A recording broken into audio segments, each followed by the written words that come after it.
ஜெய்ஹிந்த், எல்லாருக்கும் வணக்கம். இந்த வீடியோவில் நம்ம தமிழ் இலக்கணம் பார்த்துட்டு இருந்தோம். அதனுடைய கண்டினியூஷனாக பார்ட் 3ல் பார்ப்போம். அதனுடைய கண்டினியூஷன் இடுகுறி பெயரும் காரண பெயரும். எந்த காரணமும் இல்லாமல் நம் முன்னோர்கள் ஒரு பொருளுக்கு குறியீடாக இட்ட பெயரே இடுகுறி பெயராகும். ஏதேனும் ஒரு காரணம் கருதி இட்ட பெயர்கள் காரண பெயராகும். ஏதாச்சும் ஒரு பர்பஸ்ஃபுல்லாக ரீசனபிளாக வச்சுருந்தாங்கன்னா அது காரண பெயர். எதுவுமே ஒரு ரீசன் இல்லாமல் நம்ம முன்னோர்கள் ஒரு குறியீடாக இட்ட பெயர் இடுகுறி பெயர். இடுகுறி பெயர் ரெண்டு வகைப்படும். இடுகுறி பொது பெயர், அதில் இடுகுறி பொது பெயர் எடுத்துக்காட்டு மரம், காடு, மலை. இது அதனுடைய பர்பஸ் இன்னென்று செப்பரேட்டாக பர்டிகுலராக கிடையாது. அது ஒரு ரீசனுக்காக அப்படியே சொன்னதுனால அப்படியே கண்டினியூ ஆகிட்டுருக்கு. இடுகுறி சிறப்பு பெயர் அது மாமரம், தென்னை, வேப்பங்காடு, பனங்காடு. இப்போ மாமரம்ன்றதுனால மரம் பொது பெயர், ஆனால் மான்றது மாமரம் அப்படின்றது அந்த பர்டிகுலராக ஒரு இதுக்காக பர்டிகுலராக மென்ஷன் பண்ணி சொல்கிறதுனால அது இடுகுறி பெயர். மாமரம். தென்னை, தென்னை மரம். மரம்ன்றது அது. தென்னைன்றது தென்னை தேங்காய் வைக்கிறதுனால அது தென்னை. வேப்பங்காடு, வேப்ப மரம் இருக்கிறது வேப்பங்காடு. அந்த மாதிரி பனங்காடு, பனைமரங்கள் நிறைய இருக்கிறது. அந்த மாதிரி இடுகுறி பெயர் இடுகுறி பொது பெயர், இடுகுறி சிறப்பு பெயர். இது ரெண்டு வகைப்படும். மருதமலை, பழனிமலை. மலை அது அங்கே மருத நிலத்தில் இருக்கிறதுனால மருதமலை. பழனிமலை அங்கே முருகர், அந்த மாதிரி ஏதோ ஒரு சிறப்பு பெயருக்காக கொடுக்குறது. காரண பெயர், காரண பொது பெயர், காரண சிறப்பு பெயர் அப்படின்னு ரெண்டு வகைப்படும் காரண பெயர். எடுத்துக்காட்டு பறவை. காரண பொது பெயர். பறவைன்றது காமனாக எல்லா பேர்ட்ஸுக்கும் பறவைன்னு சொல்லுவோம், அது பறவை. காரண சிறப்பு பெயர்னால் எடுத்துக்காட்டு காகம். காகமும் பறவை தான், ஆனால் அது அதனுடைய இது சிறப்பு காகம். குயில், குயிலும் ஒரு பறவை வகை தான், அதுக்கு இதுவாக கொடுக்குறோம். புறா, கிளி, இது போல் லைக் வளையல். இந்த மாதிரி ஒரு ரீசனுக்காக கொடுக்கறது வளையல்னால் வளையமாக இருக்கும். ஸோ அதை வளைஞ்சிருக்கிறதுனால வளையம். அந்த வளைஞ்சிருக்கிற ரீசனுக்காக ஸ்பெஷலாக சொல்கிறதுனால வளையல். காரண சிறப்பு பெயர். மரம், காடு, மலை போன்ற இடுகுறி பெயரானும் பொதுவாக வருவதனால் இடுகுறி பொது பெயர். மா, பலா, வாழை, பழனிமலை, மருதமலை போன்ற சிறப்பாய் இடுகுறியாய் வருவதனால் இடுகுறி சிறப்பு பெயராகும். பறவை என்பது அனைத்து பறவைகளுக்கும் பொதுவாய் காரணத்தோடு வருவதனால் அது காரண பொது பெயராகும். வளையல் என்பது வட்டமாக இருப்பதை குறித்தாலும் கையில் அணிவதை மட்டுமே சிறப்பாக குறிப்பதால் காரண சிறப்பு பெயராகும். அடுத்தது மூவகை போலிகள். ஒரு சொல்லில் முதலில் உள்ள எழுத்தோ, இடையில் உள்ள எழுத்தோ அல்லது கடையில் உள்ள எழுத்தோ மாறுபட்டாலும் பொருள் மாறுபடாமல் இருந்தால் அது போலி எனப்படும். முதல் எழுத்து மாறினாலும் பொருள் மாறுபடாமல் வருவது முதற் போலி. எடுத்துக்காட்டு மஞ்சு, மைஞ்சு. அது ரெண்டுத்துக்குமே மஞ்சுன்னாலும் மைஞ்சுன்னாலும் ஒரே மீனிங். அந்த முன்னாடி மை அது டிஃப்ரெண்ட்டாக இருக்குது பாருங்கள். மயல், மயல். ரெண்டுக்குமே எந்த ஒரு ப்ரொனன்சியேஷன் டிஃப்ரென்ஸும் கிடையாது, சேம் மீனிங் இது தான் வரும். அதனால் அது முதற்பொலி. இடையெழுத்து மாறினாலும் பொருள் மாறுபடாமல் வருவது இடைப்பொலி. எடுத்துக்காட்டு முரசு, முரசு. அரசியல், அரசியல். அரசு, அரசு. ஈற்று எழுத்து மாறினாலும் பொருள் மாறுபடாமல் வருவது கடைப்பொலி. எடுத்துக்காட்டு அறம், அரண். பந்தல், பந்தர். அகம், அகன். எழுத்து மாறினாலும் அதனுடைய பொருள் மாறாது. களம், கலன். சொல்லில் உள்ள அனைத்து எழுத்துக்களும் மாறுபட்டாலும் பொருள் மாறுபடாமல் வருவது முற்றுப்பொலி. எல்லா லெட்டர்ஸுமே மாறினாலும் அதனுடைய மீனிங் மாறாமல் வர்றது முற்றுப்பொலி. எடுத்துக்காட்டு ஐந்து, அஞ்சு. வழக்கு அடுத்தது வழக்கு. வழக்கு நம் முன்னோர்கள் எந்த பொருளை எந்த சொல்லால் வழங்கி வந்தார்களோ அதை அப்படியே நாமும் வழங்கி வருவது வழக்கு ஆகும். வழக்கு ஒன்று இயல்பு வழக்கு. இயல்பு வழக்கில் இலக்கண முடியாது, இலக்கண போலி, மருவு. அடுத்தது தகுதி வழக்கு. இடக்கர அடக்கல், மங்களம், குழு உக்குறி. இயல்பு வழக்கு. இயல்பு வழக்கில் இலக்கணம் முடியாது. இயல்பு வழக்கில் ஃபஸ்ட்டு இலக்கணம் முடியாது. இலக்கண பிழையில்லாமல் சொற்களை வழங்கி வருவது. எடுத்துக்காட்டு யாழினி பாடம் படித்தாள். ஸோ இந்த ஃபார்மேஷன் ஆஃப் வேர்டு வந்து கரெக்டாக இருக்குது. மாடு வந்தது, மாடு வந்தன அப்படின்னாக்கா அது வேறு மாதிரி இருக்கும்.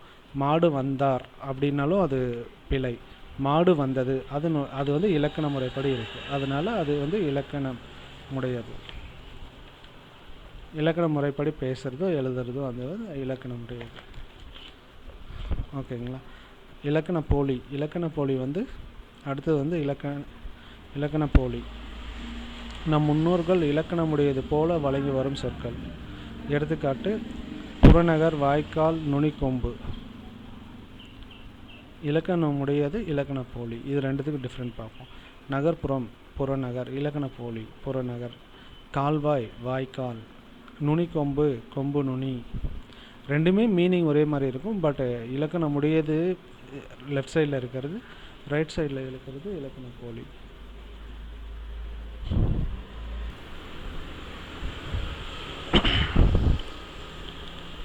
அதுக்கு அடுத்தது வந்து இயல்பு வழக்கில் வந்து மருவு.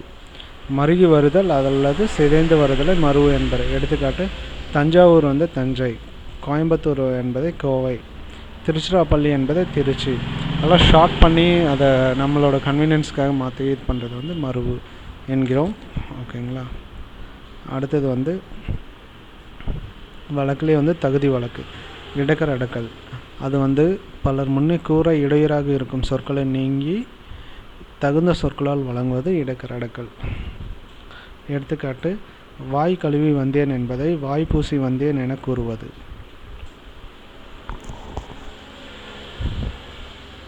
தகுதி வழக்கில் 2 மங்களம். அமங்கலமான சொற்களை நீக்கி மங்களமான சொற்களை வழங்குவது. எடுத்துக்காட்டுக்கு வந்து என்ன சொல்லலாம்னா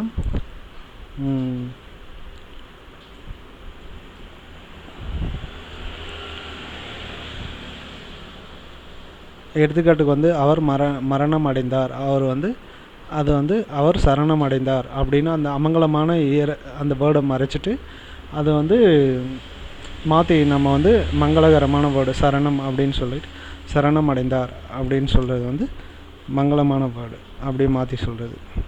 குழு உக்குறி. ஒரு குழுவிற்கு மட்டுமே பொருள் புரியும்படி வழங்கப்படும் சொற்கள். எடுத்துக்காட்டு பொற்கொல்லன் பொன்னை பரி என கூறுவது அவர்களுக்கு மட்டுமே தெரிந்த ஒன்றாகும். தொகைநிலை தொடர்கள். தொகைநிலை தொடர்கள் வந்து 6 வகை இருக்குது. சொற்கள் தொடராகும் போது இரு சொற்களுக்கிடையே வேற்றுமை, வினை, உவமை முதலியவற்றில் ஒன்று மறைந்து வரும். இவ்வாறு உறுப்புகள் மறைந்து வரும் தொடர்களை தொகைநிலை தொடர்கள் என்பர். ஃபர்ஸ்ட் வந்து வேற்றுமை தொகை. இரு சொற்களுக்கிடையில் வேற்றுமை உறுப்பு மறைந்து வருமாயின் அது வேற்றுமை தொகையாகும். வேற்றுமை 8 வகைப்படும். தொகை, தொக்கி, மறைந்து வருதல்.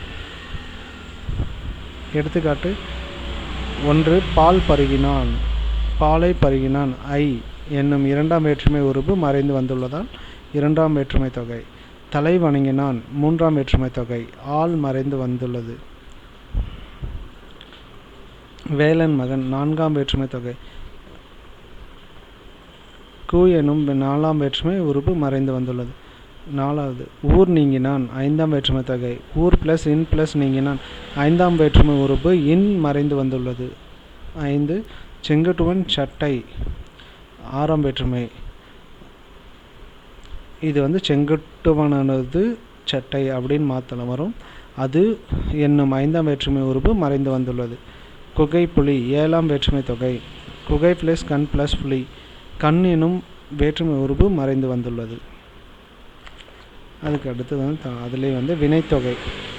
வினைத்தொகை 3 காலத்தையும் காட்டும் இடைநிலைகளும் பெயரச்ச விகுதியும் மறைந்து வரும் பெயரச்சம் வினைத்தொகையாகும். காலங்கடந்த பெயரச்ச தொகை. நன்னூல். எடுத்துக்காட்டு உண்கலம், உண்ட காலம், இறந்த காலம். உண்கின்ற காலம் வந்து நிகழ்காலம், உண்ணும் காலம் வந்து எதிர்காலம். வினைத்தொகை. இதேபோல் ஊறுகாய், செய்தொழில், ஆடு, கொடி, பாய்ப்புலி, அலைக்கடல், வருண்டி போன்றவையும் வினைத்தொகைகளை. பண்புத்தொகை. சொற்களில் ஆன என்னும் பண்புருவும் மை விகுதியும் தொக்கி வருவது. எடுத்துக்காட்டு வெண்ணிலவு, வெண்மையான நிலவு. சதுரக்கல், சதுரமான கல். இன்சுவை, இனிமையான சுவை. நிறம், குணம், மனம், வடிவம் ஆகியவற்றை சார்ந்தே பண்பு பெறப்படும். குறிப்பு: ஒரு சிறப்பு பெயருக்கும் பொது பெயருக்கும் இடையில் ஆகிய எனும் பண்புருபு மறைந்து வந்தால் அது இரு பெயரிட்டு பண்பு தொகையாகும். எடுத்துக்காட்டு: மல்லிகை பூ. மல்லிகை சிறப்பு பெயர், பூ பொது பெயர். இது பாருங்கள், மல்லிகை பூன்னு இருக்குங்களா, மல்லிகைன்றது சிறப்பு பெயர், பொது பெயர் மல்லிகை ஆகிய பூ அப்படின்னு அந்த மாதிரி இரு பெயரிட்டு பண்பு தொகை. இது வந்து உம்மை தொகை. சொல்லின் இடையிலும் இறுதியிலும் எனும் இடைச்சொல் மறைந்து வந்து பொருள் தந்தால் அதில் உம்மை தொகை ஆகும். கபில பரணர். கபிலரும் பரணரும். இது வந்து வந்து மறைந்து வந்திருக்கு. அது வந்து தாய் தந்தை, தாயும் தந்தையும். உற்றார் உறவினர், உற்றாரும் உறவினரும். உம்மை தொகை, உவமை தொகை. ஓகேங்களா. இப்போ வந்து உவமை தொகை பார்க்கணும். முன்ன வந்து உம்மை தொகை பார்த்தோம், இப்போ உவமை தொகை பார்க்குறோம். சொற்களுக்கு இடையில் போல என்ற உவமை உருபுகள் மறைந்து வருவது. எடுத்துக்காட்டு: கயல் விழி. கயல் போன்ற விழி, போல, போன்ற இந்த மாதிரி வேர்ட்ஸ் வந்து மறைஞ்சு வந்துச்சுன்னா அது உவமை தொகை. அன்மொழி தொகை. வேற்றுமை, வினை, பண்பு, உவமை, உம்மை ஆகிய வேற்றுமை, வினை, பண்பு, உவமை, உம்மை ஆகிய தொகையில் தொகைநிலை தொடர்களுக்கு புறத்தே அல்லாத சில மொழிகள் தொக்கி நின்று பொருள் தருவது அன்மொழி தொகையாகும். எடுத்துக்காட்டு: கயல்வெளி வந்தால். கயல் போன்ற விழியை உடைய பெண் வந்தால் என்று பொருள். இவ்வாறு உடைய, பெண் போன்ற சொற்கள் தொக்கி வருவதால் இது அன்மொழி தொகையாகும். தொகாநிலை தொடர்கள் 9 வகை. ஒரு தொடரில் இரு சொற்களுக்கு இடையில் சொல்லோ உருபோ மறையாது வெளிப்படையாக பொருளை உணர்த்துவது தொகாநிலை தொடராகும். தொகை மறைந்து வருதல், தொகா மறையாது வெளிப்படையாக வருதல். எழுவாய் தொடர். கபிலன் வந்தான். விழித்தொடர். கதிரவா வா. ஆச்சரியமா. இந்த வான்னு ஆர்டராக. வினைமுற்று தொடர். கண்டேன் சீதையை. பெயரச்ச தொடர். விழுந்த மரம். பெயரச்சம் வினையச்சம்லாம் முன்னாடியே பார்த்துருக்கோம், அதெல்லாம் திரும்ப அப்படியே முன்னாடி வீடியோவில் பாருங்கள். வினையச்ச தொடர். வந்து போனான். வேற்றுமை தொகை, தொகைநிலை தொடர். வீட்டை கட்டினான். இடைச்சொல் தொடர். மற்றொன்று. உரிச்சொற் தொடர். மாமுனிவர். அடுக்கு தொடர். வாழ்க வாழ்க வாழ்க. அதுக்கு அடுத்தது வந்து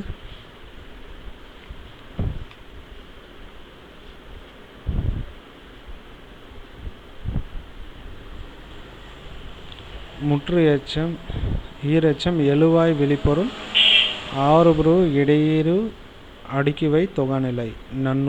நன்னூலுடைய அந்த செயல் வரிகள். அது அந்த தொகைநிலை தொடருக்கு தொகைநிலை தொடருக்குமான இது. அடுத்தது வந்து ஆகுபெயர். ஆகுபெயர் வந்து 16 வகைப்படும் அல்லது பல வகை. ஒன்றன் இயற்பெயர் தன்னை குறிக்காமல் தன்னோடு தொடர்புடைய வேறொரு பொருளுக்கு ஆகி வருவது ஆகுபெயர் ஆகும். ஒன்று முதலாகு பெயர் அல்லது பொருளாகு பெயர். மல்லிகை சூடினான். சூடினால். மல்லிகை என்பது முதற் பொருளாகிய கொடியை குறிக்காமல் பூ என்னும் சினையை குறிக்கிறது. இடவாகு பெயர். பேச்சு போட்டியில் பூண்டி பள்ளிக்கு முதலிடம். பள்ளி என்னும் இடப்பெயர் அப்பள்ளியில் பயிலும் மாணவிக்கு ஆகி வருகிறது. இந்தியா தங்கம் வென்றது. ஊர் உறங்கியது. உடைந்த ஏரியை பார்க்க ஊரே திரண்டு வந்தது. காலவாகு பெயர். நீலா டிசம்பர் சூடி வந்தால். டிசம்பர் என்னும் காலப்பெயர் மலருக்கு ஆகி வருவது. சித்திரையான். கார்த்திகை வந்தால். சினையாகு பெயர். வெற்றிலை நட்டான். வெற்றிலை என்னும் உறுப்புன்றது வந்து சினை, இலையை குறிக்காமல் கொடிக்கு ஆகி வருவது. குணவாகு பெயர் அல்லது பண்பாகு பெயர். வீட்டிற்கு வெள்ளை அடி. வெள்ளை எனும் பண்பு பெயர் தன்னை குறிக்காமல் சுண்ணாம்பை குறிக்கிறது. நீலம் சூடினால். தொழிலாகு பெயர். தொழிலாகு பெயரில் பொங்கல் உண்டோம். பொங்கல் என்பது பொங்குதலாகிய தொழிலை குறிக்காமல் உணவை குறிக்கிறது. எண்ணல் அளவையாகு பெயர். ஒன்று பெற்றால் ஒளிமயம். ஒன்று என்னும் எண் தன்னை குறிக்காமல் குழந்தைக்கு ஆகி வருகிறது. 100 என்ன விலை? 100 பொருள் என்ன விலை? 100 காய் என்ன விலை? 100 வாழைப்பழம் என்ன விலை அப்படின்னு கேட்குறது போல் 100 என்ன விலைன்னு கேட்டோம்னா அந்த பொருளுக்கு ஆகி வருவதால் அது வந்து எண்ணல் அளவையாக பெயர். எடுத்தல் அளவையாக பெயர். 5 கிலோ என்ன விலை? கிலோ என்னும் எடுத்தல் அளவை ஏதோ ஒரு பொருளுக்கு ஆகி வருகிறது. லைக் சர்க்கரை, பருப்பு இது போல் ஒன்றுத்துக்கு.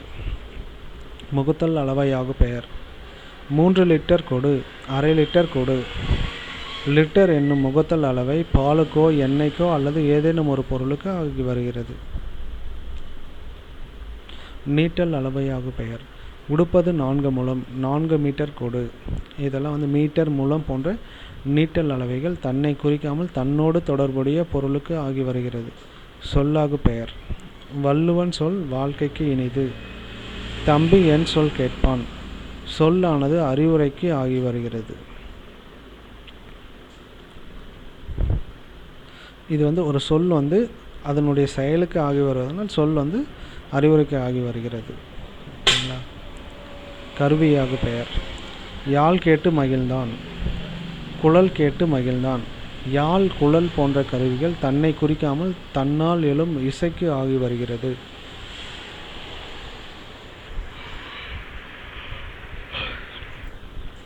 காரியவாகு பெயர். சமையல் கற்றான். சக்தி அலங்காரம் கற்றாள். சமையல், அலங்காரம் போன்ற காரியங்கள் அதற்கு காரணமாகிய நூலுக்கு ஆகி வருகிறது. நூல் ஆர் செயலுக்கு ஆகி வருகிறது. அடுத்தது வந்து கருத்துவாகு பெயர்.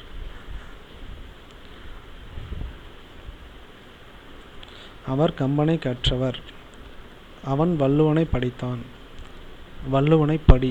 இதில் வந்து கம்பர், வள்ளுவன் எனும் கருத்தாவின் பெயர்கள் அவர்கள் இயற்றிய நூலுக்கு ஆகி வருகிறது. அவங்களுடைய இதுக்கு வரல, அவங்க இயற்றிய நூலுக்கு ஆகிறது. அதனுடைய மீனிங்கை வந்து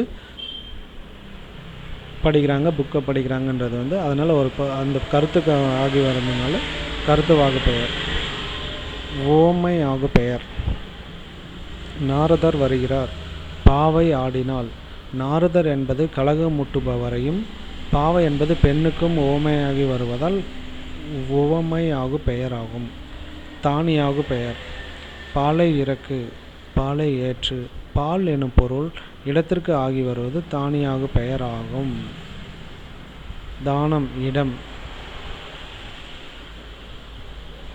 தானியாகு பெயர்னா தானி அப்படின்னா இடம்னு அர்த்தம்.